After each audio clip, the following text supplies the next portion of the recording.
I need these photocopied and filed, Sarah. My brother James tossed a stack of papers onto my desk without even looking at me. And get me a coffee while you're at it. Black, 2 sugars. I glanced at the documents. Merger proposal drafts for Montgomery Industries, our family company. Well, their family company. I was just the secretary, who happened to share their last name. Anything else? I asked, keeping my voice neutral. Yes, actually, he smirked, finally deigning to look at me. The board meeting's at 2 p.m. Make sure the conference room is ready. You know, like a good little secretary should. If only he knew that the Real board meeting, the one that mattered, had happened at 7 a.m. this morning. In my other office. The one with CEO Frost Enterprises on the door. My phone buzzed discreetly. Merger documents received. Awaiting your final review. I'll take care of everything, I assured James, watching him strut away in his overpriced suit. For 5 years I'd played this role perfectly. Sarah Montgomery, the family disappointment who only managed to get a job as a secretary at Montgomery Industries. They never questioned why I wanted to work there, never wondered why I was content with such a lowly position. They also never bothered to check who had been quietly buying up shares in their biggest competitor, Frost Enterprises, or who had transformed it from a struggling company into an industry powerhouse. My assistant, my real assistant, messaged again, legal team standing by. Should we proceed with the counteroffer? I smiled, remembering yesterday's family dinner. At least get a real job, my father had said. Your brother's making million-dollar deals while you're making coffee. She's not ambitious enough, my mother added. No Montgomery drive in her. James had just laughed. She's right where she belongs. Someone has to do the filing. Another message flashed. Montgomery Industries stock price dropping. Perfect timing for acquisition. I gathered the merger documents James had carelessly tossed on my desk. He hadn't even noticed they were duplicates. The real ones were already in my executive office across town. The intercom buzzed. Ms. Montgomery, the board members are arriving early. Send them to the small conference room, I replied. And James. Yes. Make sure there's fresh coffee. Black, 2 sugars. The irony made me smile. At precisely 2 p.m. I sat in my secretary desk, watching the show unfold through the conference room's glass walls. James stood at the head of the table, confidence radiating from every pore. Ladies and gentlemen, he began, today we're discussing the merger with Frost Enterprises. Our offer is generous, considering their recent market position. My phone lit up, counteroffer sent. Arriving in 3, 2, 1. Right on cue, their phones buzzed simultaneously. I watched their faces as they read the message that would shatter their world. This must be a mistake, James stammered, his face growing pale. Frost Enterprises isn't making a counteroffer. They're attempting a hostile takeover. Not attempting, my father corrected, his voice shaking. According to this, they already own 51% of our shares. But how? When? I stood up, smoothing my carefully chosen Chanel suit. The one I'd been told was too expensive for a secretary. Over the past 5 years, I answered, walking into the conference room. While you were all busy telling me to know my place. The silence was absolute. Every head turned, every face showing a different shade of shock as understanding slowly dawned. Sarah. James whispered. What are you talking about? I took my time walking to the head of the table, enjoying the way he unconsciously stepped aside. Perhaps, I suggested, we should discuss this with Frost Enterprises CEO. I held up my company ID, my real one. Oh wait, that's me. The room erupted in chaos. Board members frantically checking their phones, my father gripping the table for support, my mother looking like she might faint. Impossible, James kept saying. You're just a secretary. No, I corrected him. I'm the CEO who's been watching you run this company into the ground while treating me like your personal coffee maker. And now, I smiled, sliding the real merger documents across the table, I own controlling interest in Montgomery Industries. The conference room had become a battlefield of spreadsheets and stock certificates, each document another nail in my family's coffin of arrogance. 5 years, my father muttered, flipping through the acquisition records. You've been planning this for 5 years? Actually, I pulled up the company financials on the screen. I've been executing this plan for 5 years. The planning started long before that. Around the time you told me I wasn't Montgomery material and gave control of the company to James. My brother had collapsed into a chair, his expensive suit wrinkled, his usual swagger replaced by stunned disbelief. But Frost Enterprises, it was failing when old man Frost died. Until his mysterious successor turned it around, I agreed. Did none of you ever wonder who bought the company? Who transformed it from a regional player into a global force? We tried to find out, one of the board members admitted. But everything was through shell companies and investment groups. I nodded. Winter Holdings, Arctic Ventures, North Star Capital. All subsidiaries of Frost Enterprises. All controlled by me. My phone buzzed with another message. Stock price falling. Montgomery Industries now vulnerable to complete takeover. While you were all busy telling me to just be a good secretary, I continued, I was building something bigger. Every coffee run was a chance to overhear your strategies. Every document I filed gave me insight into your weaknesses. Every meeting I scheduled showed me exactly how this company was being mismanaged. Mismanaged? James found his voice, anger replacing shock. We're one of the top firms in the industry. Are you? I pulled up more data. Your market share has dropped 15% in 3 years. Your innovation department hasn't produced a viable new product since 2021. Your best talent keeps leaving for more progressive companies. Like, oh, I don't know. Frost Enterprises. The board members shifted uncomfortably, probably remembering all the warnings they'd ignored from their outdated departments.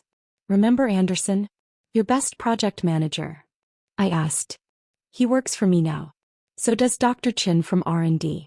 And Martinez from international sales. Turns out people prefer working for a company that values talent over tradition. You poached our employees? My father demanded. No, you drove them away. I just gave them somewhere better to go. I checked my watch, Cartier, not that they'd notice. Now, shall we discuss the terms of the merger? Or should I say acquisition? My mother finally spoke up. You can't do this to your own family. Family? I laughed. Like when you told the Hendersons I was just a secretary at their charity gala? Or when James here made me clean up coffee he deliberately spilled, just to remind me of my place? The room fell silent again. But here's the interesting part, I continued, pulling out more documents. Unlike you, I actually learned how to run a business. Not just play at being executives. The screen filled with comparative data. Frost Enterprises growth charts next to Montgomery Industries decline. Innovation metrics. Employee satisfaction scores. Market penetration rates. Your company is failing, I stated flatly. Without this merger, my merger, you'll be bankrupt within 18 months. That's impossible, James protested, but his voice lacked conviction. Is it? Check the pension fund you've been quietly draining. Or the R&D budget you've slashed to maintain your dividend payments. Or maybe the stack of resignation letters from your best employees. My phone buzzed again. Emergency board meeting at Frost Enterprises confirmed for 4 p.m. Transition team standing by. So here are your options. I laid out 2 folders. Option 1. Accept the merger under my terms. You keep your jobs, lower positions obviously, but the company survives. Option 2. Fight me, lose, and watch everything our grandfather built crumble while I buy the pieces at bankruptcy prices. You destroy your own family's legacy? My father asked. No, I corrected him. I'm saving it. From you. The next few weeks transformed Montgomery Industries in ways my family had never imagined possible. The old guard was replaced with competent professionals. Merit replaced nepotism and innovation replaced stagnation. James was relegated to assistant project manager. Under Anderson, the employee he'd once dismissed. My father took early retirement rather than work under his daughter. And my mother stopped appearing at society functions, unable to explain why her secretary daughter was now her boss. I sat in my new office. A merger of both worlds with views of both company buildings, reviewing the transition reports when my assistant announced an unexpected visitor. James is here to see you, Ms. Montgomery.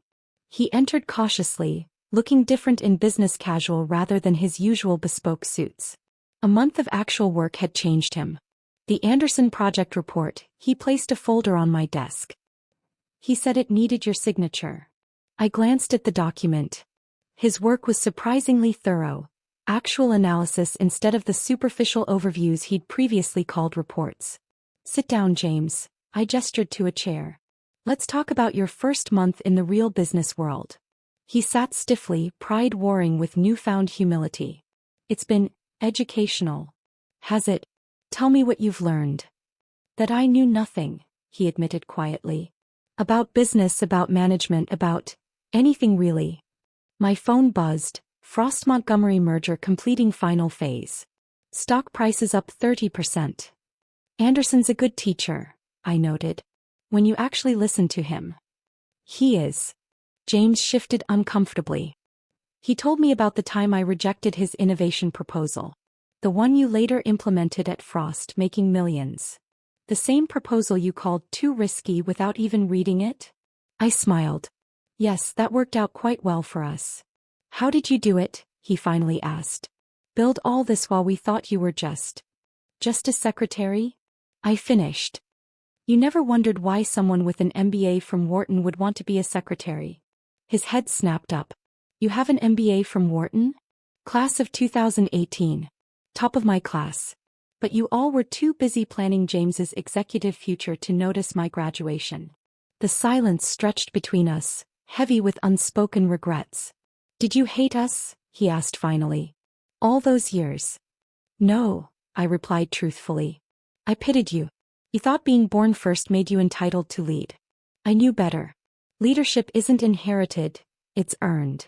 My phone lit up with another message. Forbes interview request. The secretary saw how Sarah Montgomery revolutionized 2 companies at once. The press is having a field day, I mentioned, showing him the message. The story of the overlooked daughter who outsmarted her entire family is apparently quite compelling. Dad's devastated, James said. Mom hasn't left the house in weeks. They'll adjust. Like you're adjusting. Speaking of which, I pulled up his performance review. Anderson says you're showing promise. When you actually do the work instead of delegating it. Really? A hint of his old eagerness crept into his voice. Really?